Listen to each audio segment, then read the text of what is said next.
You are comfortably zoned with Steve Bitker, the morning anchor sports person for KCBS in San Francisco and the backup announcer for the Oakland A's.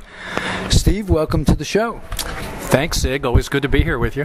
Always indeed. First time's a charm. It really is nice having you. You're a gentleman, and we share residence in Alameda, California.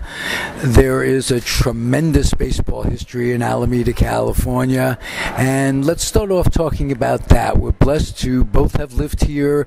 I've been a 19-year resident. Steve, how many years? 22 years. Well, actually, wait a minute. Now that I think of it, 24 years. Moved here in 88. In 88. What changes have you seen right off the top socially in Alameda? I know your wife is involved politically. What do you see that has changed in those years? Well, that's a good question. I know from studying Alameda's history that there were tremendous changes here before we moved here in 88. Alameda was a very, very homogeneous white community for a long, long time, and I think from my understanding, blacks and other minorities sometimes had difficulty buying homes in this city even into the 1970s. Now in 1988, one of the reasons why we moved here is my wife is Chinese American, actually originally from Hong Kong, and so at the time we had two very, very young girls, and we were living in Pleasant Hill at the time. And we thought that it would be nice to bring the kids up in an environment where there would be other kids that were not just Asian, but a lot of other Eurasian kids. And in Alameda, we found that to be the case. So Alameda, I think between maybe the early 70s and the late 80s, changed dramatically.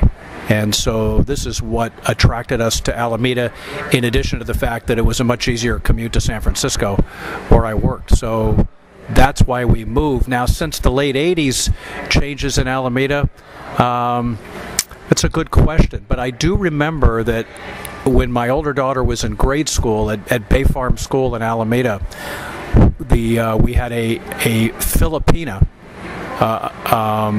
who was the principal of the school, but all of the teachers were white, and over 50% of the kids were Asian.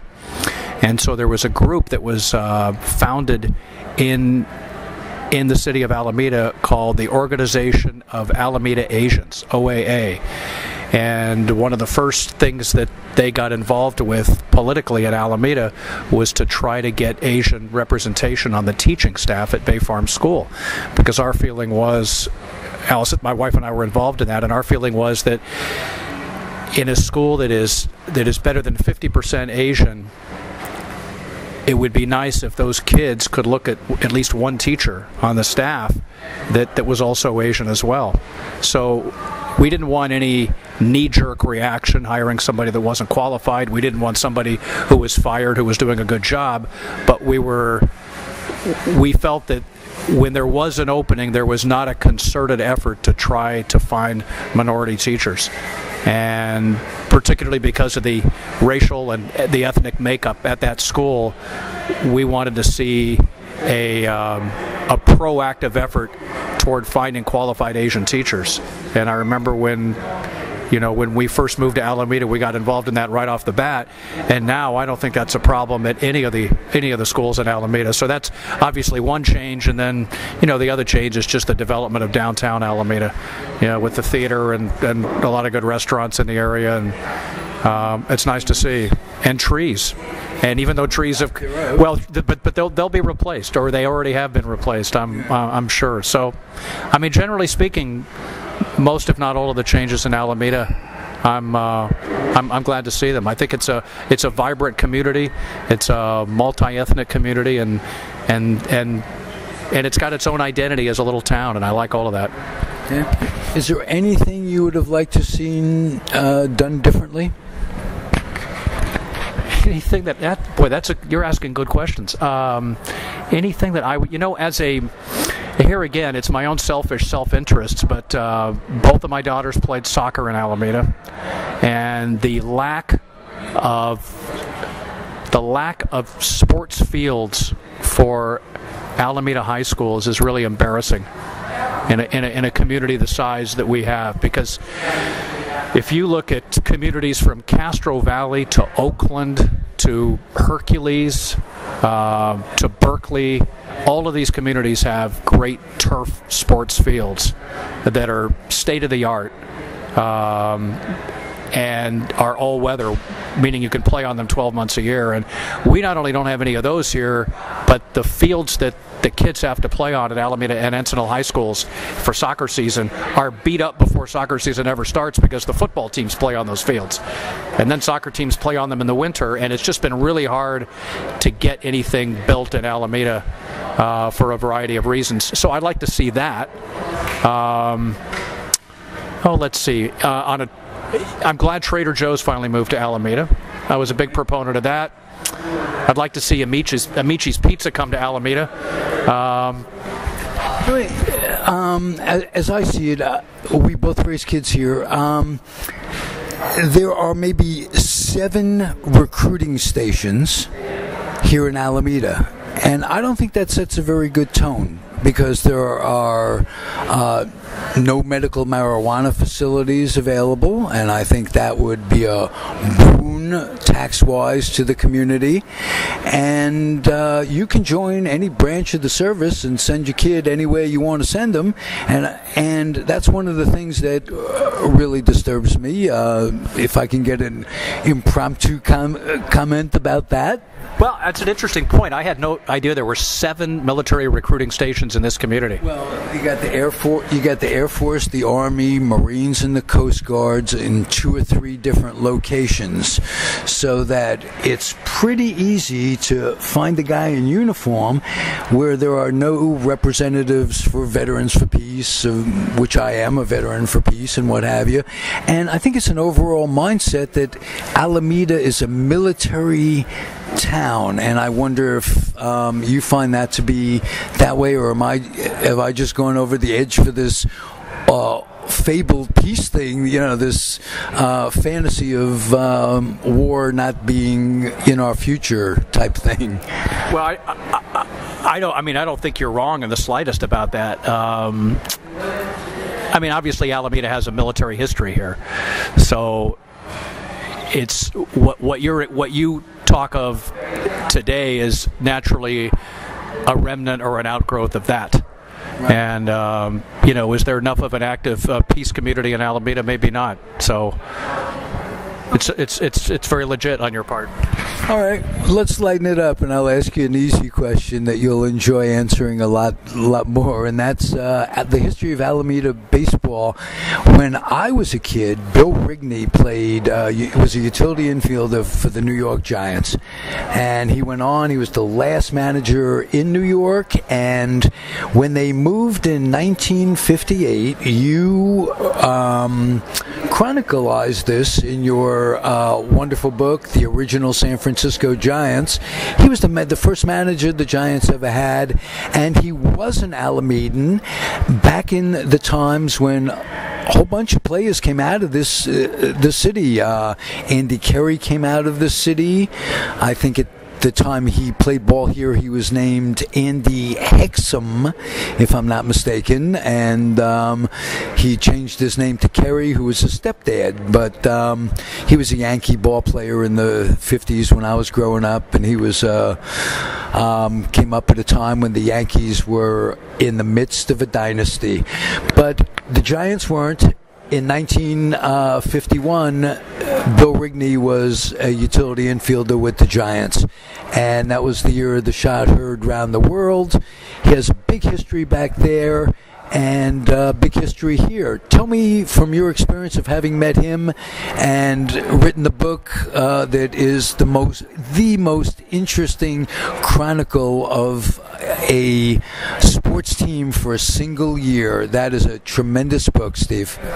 Thank you, Zig. It was a labor of love. Took me 5 years to write that, and it was a lot of work, but I never once thought about stopping. So, in fact, I even took 2 months off my radio job at the end just to meet the publisher's deadline. Were you working for CBS at that time? I was. Well, let me think about this. I started doing research for the book in 90. in 90 or 91. Wow, let me think about this. No. Yeah, I was working for CBS. I started researching the book in 93, and it was published in hard copy in 98. Oh. So yeah, I was working for CBS. Alameda baseball. You mentioned Rigney.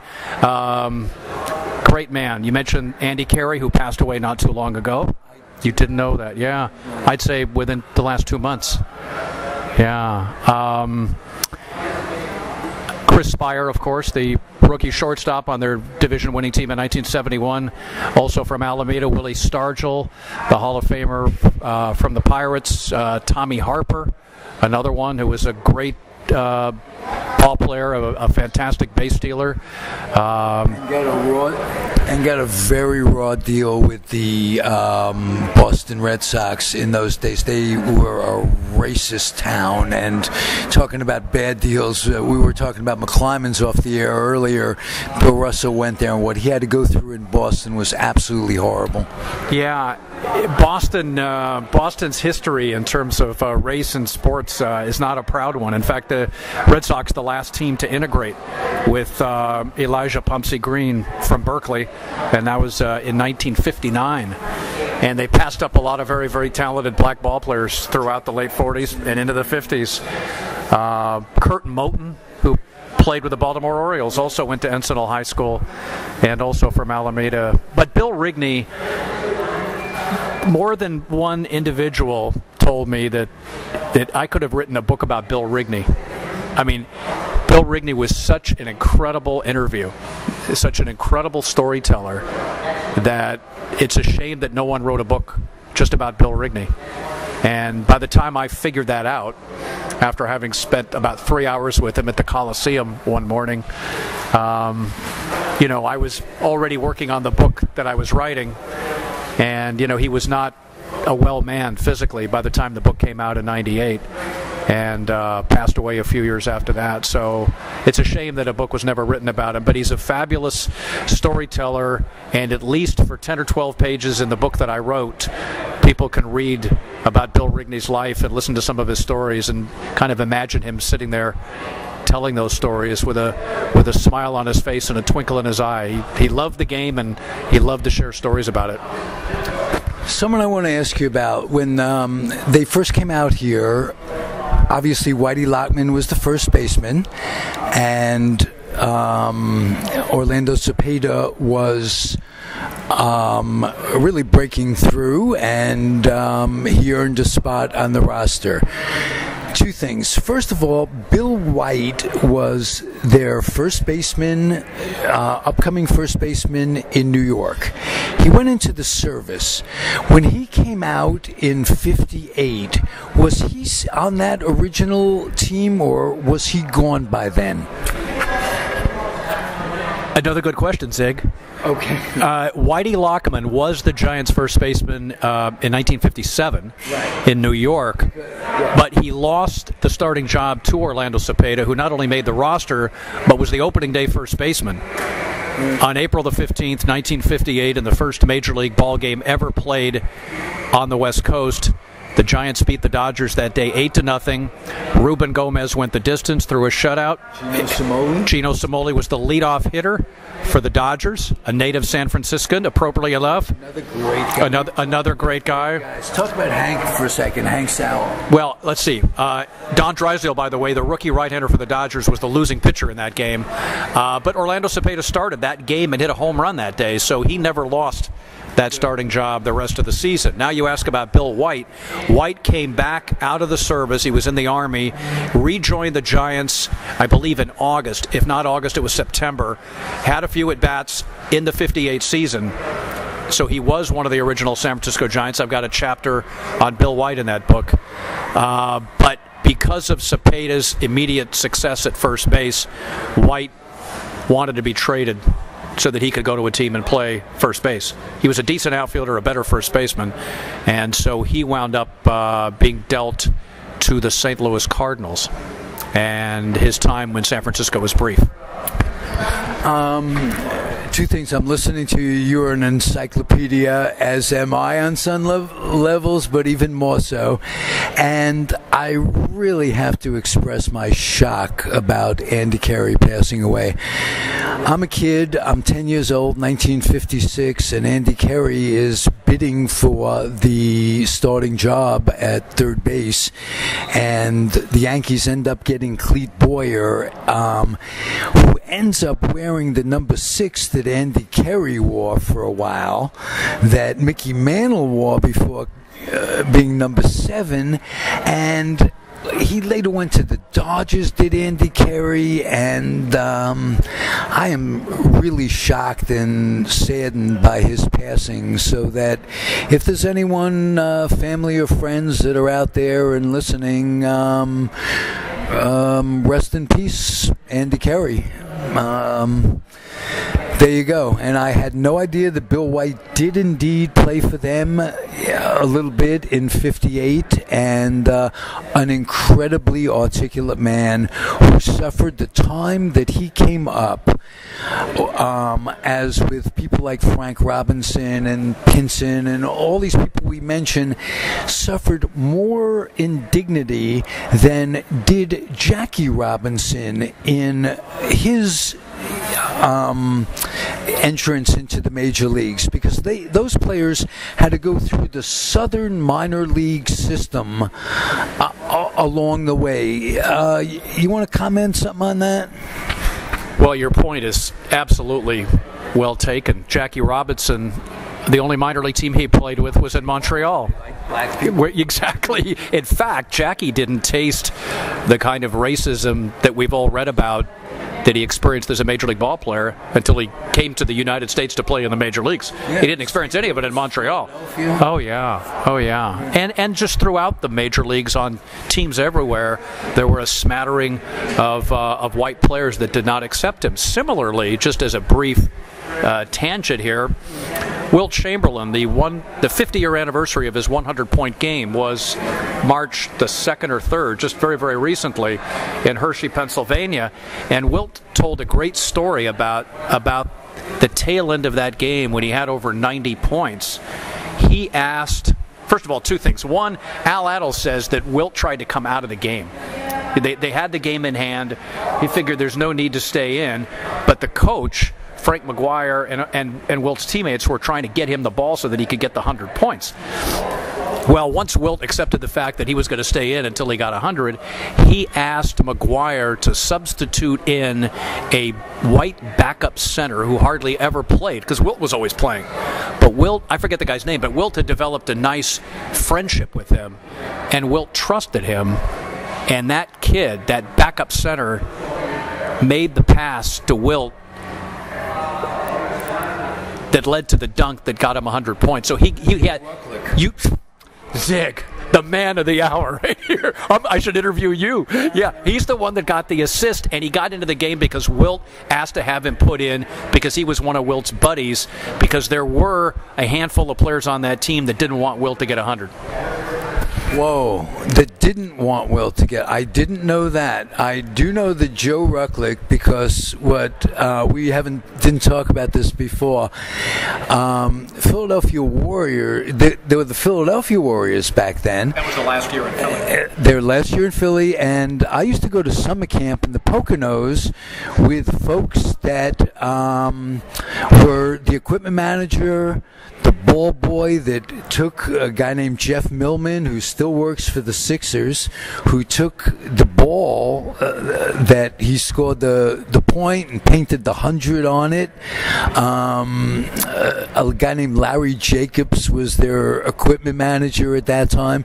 So I had the privilege of being a ball boy once or twice for the Warriors when they came in to play the Knicks.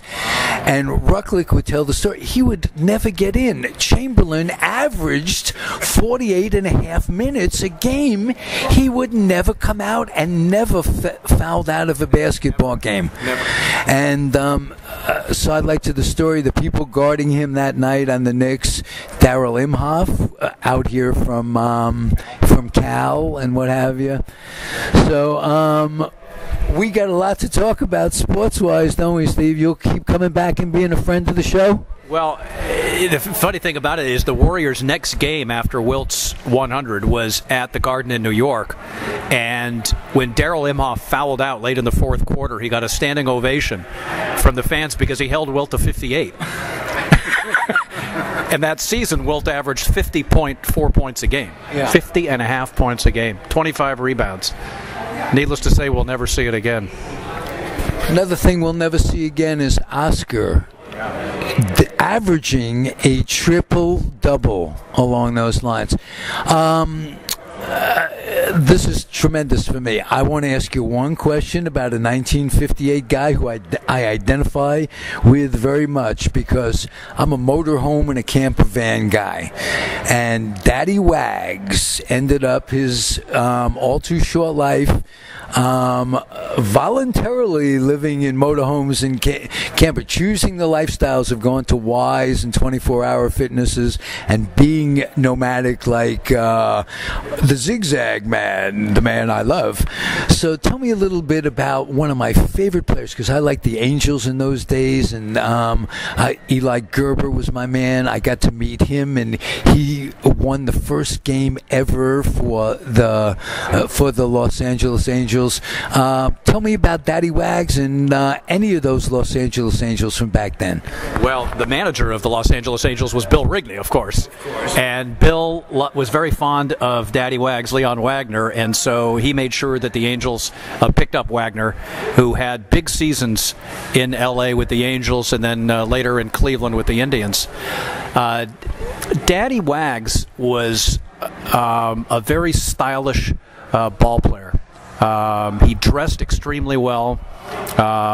He played the game with a certain panache, flash and dash. He'd wear his cap in a certain way. He was a high styler. He was a high styler. He wiggled his hips when he approached the ball, and he had a great rookie season for the Giants in '58. He played about half the season in AAA and half the season in San Francisco, and he hit like .313 and hit about 13 home runs. And '59, his numbers tailed off, and then he got traded after that to the St. Louis Cardinals, and he hit the first home run in Candlestick Park history on opening day of 1960 against Sam Jones. But you know, in doing research for that book on the '58 Giants, my goal was to track down every single player from that team who was still alive, which in the mid-'90s was almost every one of them. There's a couple that didn't talk to me. There were two that would not talk to me out of about 35 or 36. One was a rookie catcher in 1958 named Bob Schmidt. Now, why Bob Schmidt didn't talk to me, the only information that I have comes from Mike Murphy, who's been the Giants' longtime clubhouse manager and was a bat boy back in '58. He's been with the team every year they've been in San Francisco.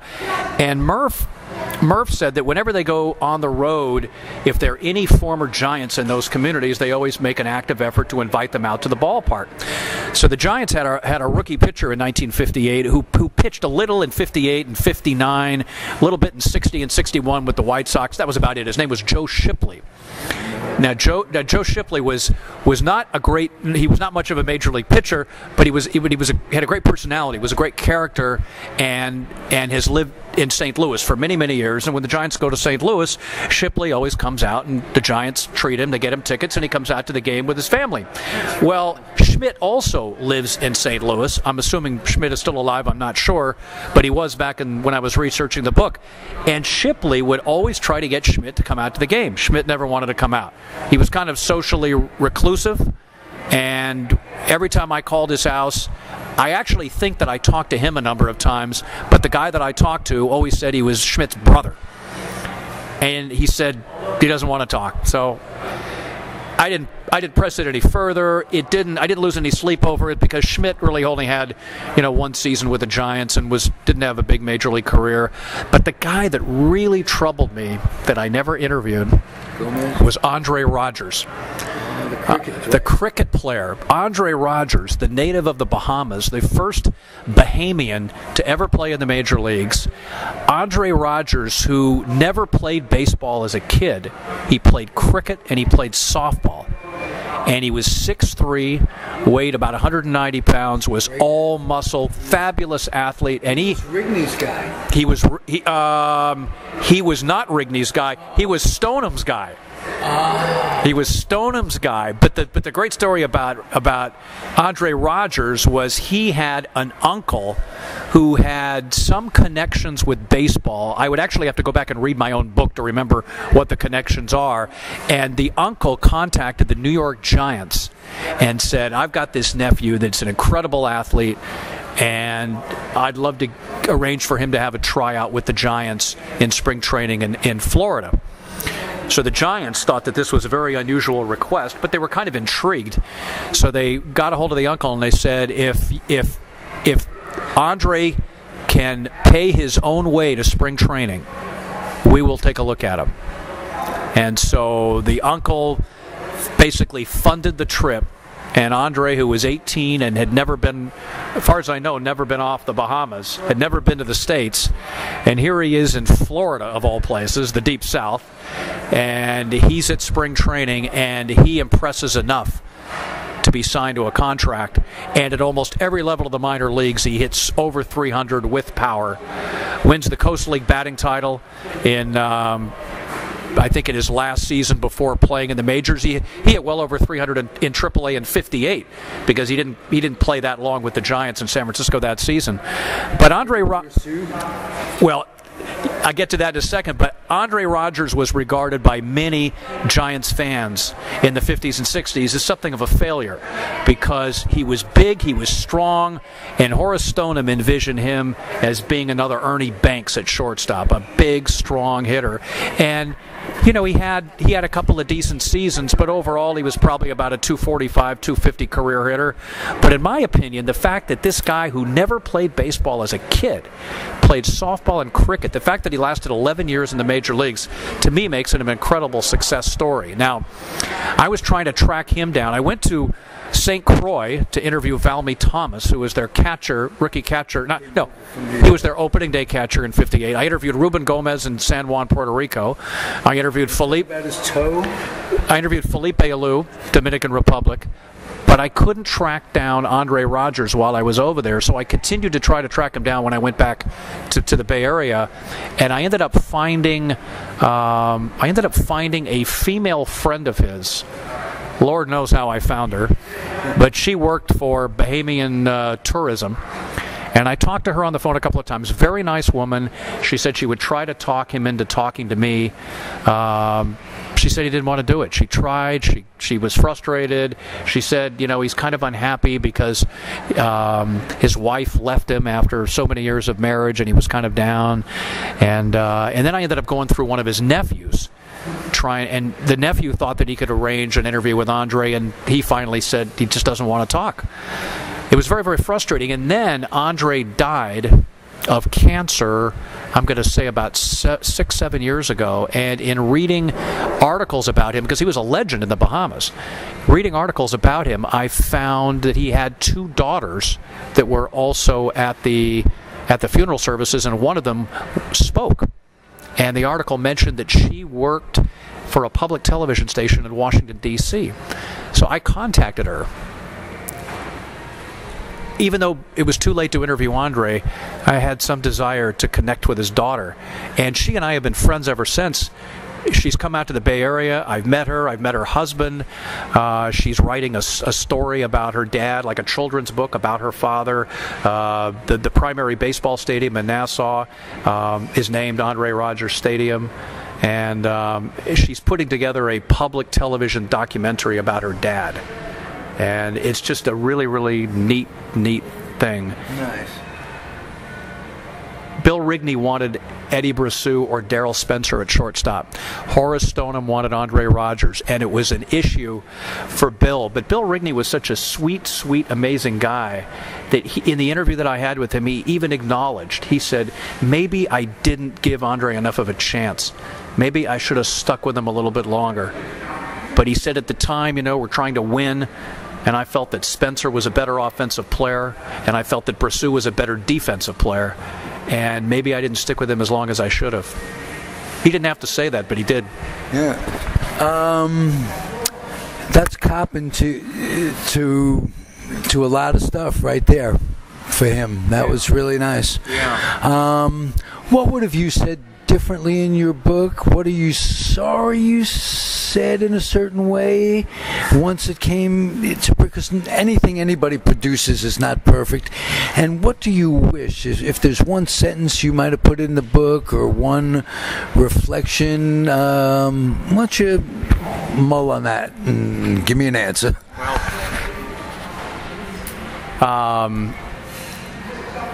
It's interesting. I never really answered your question about Leon Wagner. I tried to track him down. It was really hard to find him. And I got the word out to just a lot of people in and around baseball that I was looking for him. Because when he retired, he had a clothing store in San Francisco. And it was like fine, it was a men's clothing store. And I remember that the sign outside the store said, "Get your rags from Daddy Wags." Wow. So, in other words, I think he had this clothing store business when he was playing ball. Because back in those days, ball players had to work during the off season.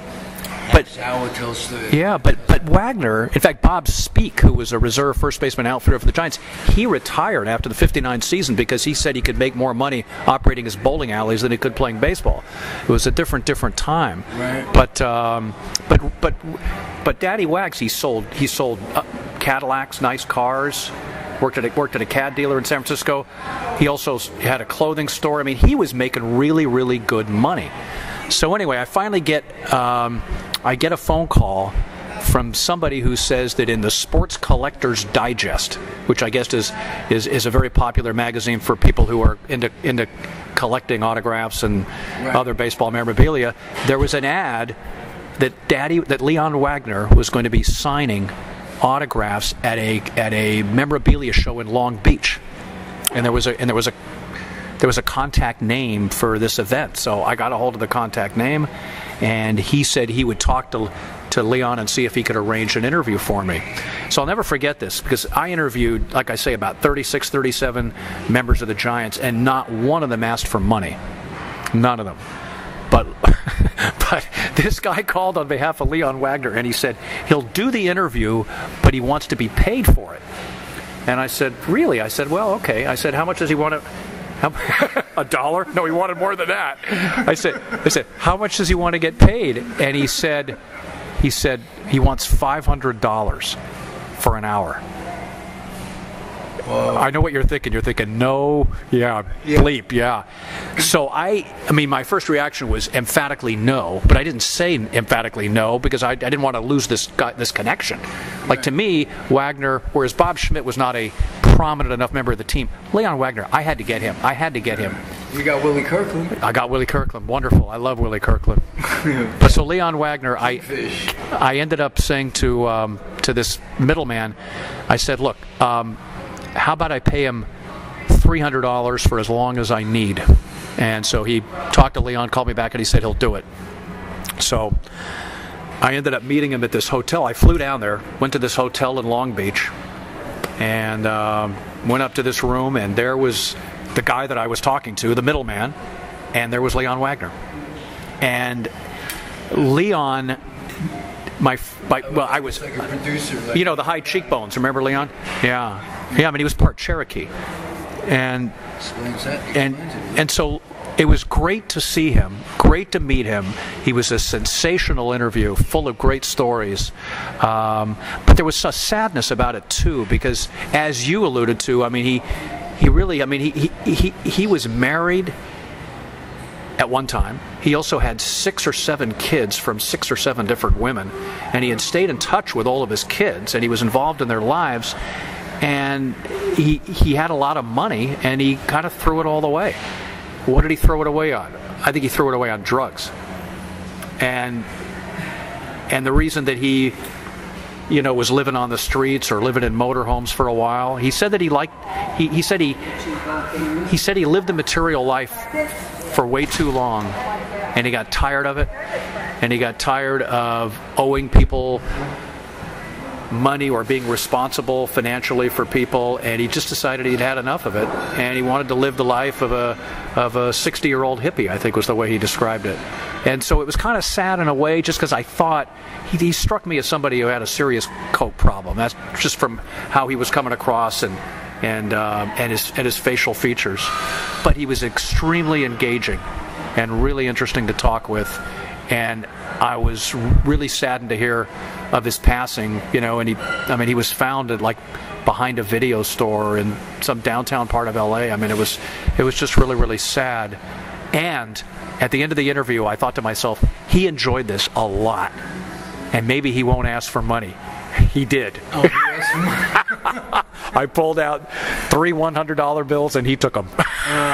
Okay, well, he's a pragmatist. Let's put it that way. Right. He had, how much of those $100 bills do you think he had left behind the video store that night? That's sad. He was a sweet man who meant a lot to so many people during his life, and it was just it was sad to see it end like that. But I think for most of his life, he lived his life to the fullest. He really did. We mentioned Willie Kirkland, the Kingfish. You got to give me a Willie Kirkland story. Willie Kirkland, again, a rookie outfielder. I mean, the Giants, it was interesting. The Giants and the Dodgers moved west in '58. The Dodgers moved west with almost all of their Brooklyn Dodgers. They were a veteran team, and they didn't do well at all in 1958. The Giants, they played each team 22 times. Because there was 154 games, 8 teams in the league. You played each team 22 times. And the Giants won 16, I think, of those 22. Of course, the Dodgers then won the World Series in '59. But the Giants came west with a lot of kids. They had 6 or 7 rookies on that team. They had Cepeda was Rookie of the Year. Wagner was an outstanding rookie. Kirkland was an excellent rookie. Is the machine okay? Okay, good. Yeah. And Willie, it took me a while to find Willie because I think I had an address for him in Detroit. I didn't have a phone number. I got his phone number somehow. I just picked up the phone one day. And you got to understand, when I was calling some of these legends, in my mind, legends, my heart was beating like I was a teenager calling a girl to ask her out on a date. You know what? You know the feeling? Hey, Steve, if you don't mind, we spoke for the second time, but the first time about the possibility of you coming on the show with me, and I felt the same way this morning when you said that you'd be glad to do it. I know of your fanaticism about all of this, and there are very few that will match mine, and it's not just the statistics. We have not once talked about statistics. It's about people. It's about how baseball is a microcosm of life. Some go through it in certain ways, and sharing this with you is a tremendous experience for me from a radio production standpoint, and you being a friend of the show excites the heck out of me. Thank you, Zig. That's sweet for you to say. Willie was great when I got him on the phone. He was very, very calm, very matter of fact. I told him I was going to be in Detroit shortly. I actually went back with a couple of buddies of mine, and we went to games at Wrigley and some other ballparks in the Midwest, and then we went to Detroit. And my friends dropped me off at Willie's house in Detroit. And Willie came out. He came out of his front door, and he's a big man. He's not obese. He's just big, and he came out with a young woman who was just gorgeous, probably in her mid to late 20s. And and Willie in 94, 95, Willie must have been 60-something? Yeah, in his 60s. So I asked Willie whether that was his daughter, and he just laughed. He goes, "Nah, just a friend." And she took off, and we went into Willie's house. And if you did not know that Willie Kirkland spent 9 years in the major leagues and 7 years playing in Japan after that, you would never know. There's nothing in his house that suggest that he played ball. I mean, you go to Hank Sauer's house, and he had, his MVP plaque from 1953 or 54. It's up on the mantle above the fireplace. He's got photographs of him as a ball player. Willie Mays does. Most of these guys do. Squads around. But Willie Kirkland, nothing. And it's not that Willie thought negatively about his career, but that was a previous time in his life, and he lives for the day. And he was a wonderful interview, and he talked about some of that bigotry that you alluded to. I mean, he played in some tough places. There was one town in Tennessee that he played at, and heard the N-word frequently, and for the most part was able to just kind of block it out of his head. But there was one night some guy had on this trench coat, and he had something that by the shape of it looked like it might have been a gun. And he was pointing it through a cyclone fence, and he said to Willie, if the ball comes out there tonight, and he called him the N-word, and he said, you better drop it, or I'm gonna shoot you, I'm gonna kill you. And I mean, this was one story I remember that he told, and it's in the book. And he said he was nervous as hell. He was shaken because he didn't know if this guy was serious about it or not. It didn't change the way he played the game. Nothing happened. He was treated extremely well in the community and by his teammates. But back in those days, you didn't live where the white players lived. You usually lived, in some rooming house of a black family on the other side of the tracks. But he talked about that. Felipe Alou talked about that. Again, these guys from the Caribbean never experience racism, and then suddenly they come to the States, and it's a really, really, really difficult thing for them to deal with. Ruben Gomez, who was a wonderful interview, a priceless interview in Puerto Rico. I remember one time he had experienced some very, very difficult racist incident, and he got on the bus. He was late getting on the bus to go to a game, and the players were giving him shit on the bus, and he stood up there where the driver was, and he lectured everybody. He lectured his white teammates primarily, because they never had to go through the indignities that Latin and black ball players had to go, and he was going to tell them, what he experienced. Ruben was one of those guys where I was in San Juan with my wife for several days trying to find him. I had calls out to various baseball people, and finally, when I would go down to the pool of the hotel we were staying at, she would stay in the room. When she would go down to the pool, I'd stay in the room because we didn't want to miss the call. And we were running out of days. And then suddenly, this scout for the Giants calls me and says, "I think I got a number that's his number. Try this," And I call him, and I'm shaken. It's like I'm calling Carol Bartelt when I was 16 years old at Woodside High School for a date, and and he answers the phone, and all I knew about him was that I had his baseball card in '58 with the Giants. I was a big fan of his because, when you're 5 years old, why are you a fan of somebody? Just, you like the way he looked in his uniform, whatever. And but I knew that he had a big temper. He got into some brawls. He was famous for throwing beanballs and starting beanball wars and getting into fights. And I thought, well, what if he doesn't speak English? What if he? Joe Adcock chased him around the Polo Grounds. Chased him into the clubhouse. Ruben went into the clubhouse and came out with an ice pick. It's one of the great stories, yeah. But yeah. But I was afraid that he might be, abrupt, temperamental. He could not have been nicer. He came to the hotel.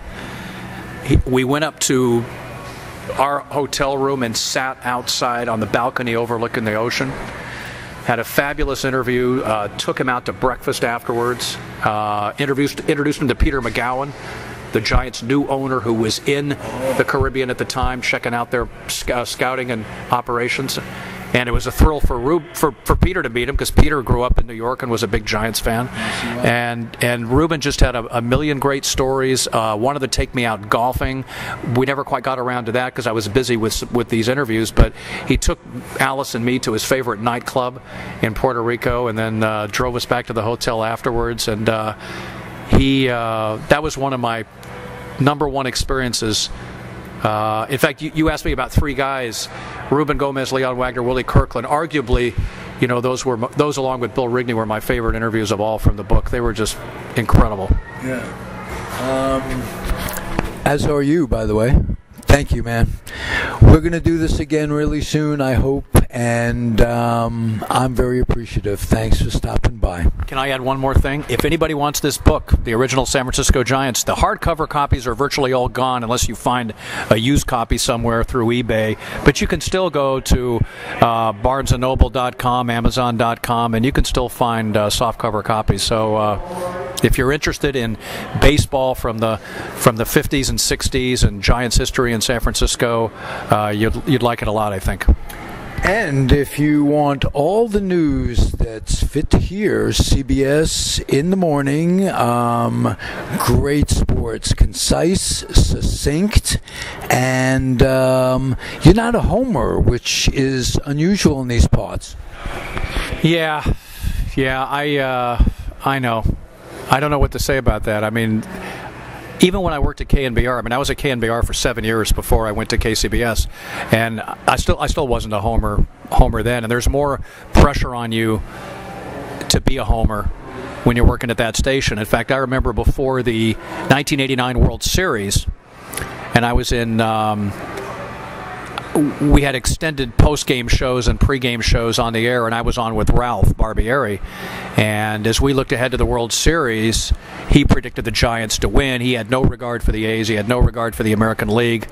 And he asked me what I thought, and I said, well, I think here I am working for the Giant station, and I just said I would predict the A's in 6 because, the A's were just absolutely loaded with pitching. You had the Canseco, and you had McGuire, and you had Dave Henderson, and you had Ricky Henderson, and Carney Lansford, and you had Dave Stewart, and Bob Welch, and Mike Moore, and Dennis Eckersley, and the list goes on and on. So finally, after the 4-game sweep, I was on with Ralph, and I said, Ralph, not bad for a, what did he call him? I said, not bad for a wimp team in a candy-ass league, huh? Because that's how Ralph referred to the American League and the Oakland A's. So, yeah, I'm not a homer.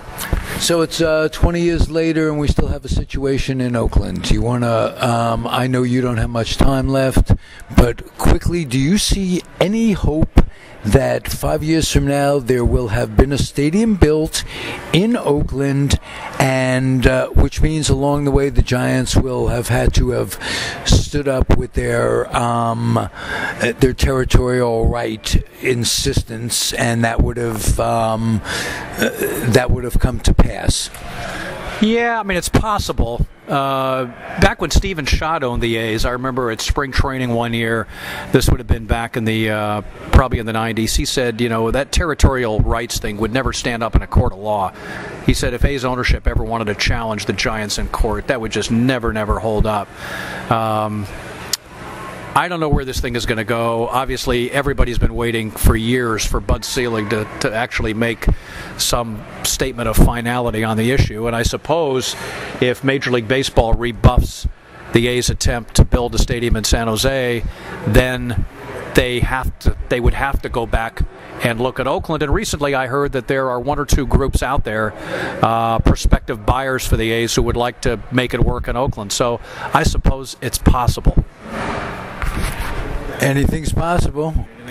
We're dreamers, and that's part of it. Being a baseball fan is being a dreamer in so many ways. It's spring. Let's continue to dream. Let's hope for good thoughts. And again, Steve, thank you very, very much for stopping by. My pleasure. It was fun for me, too.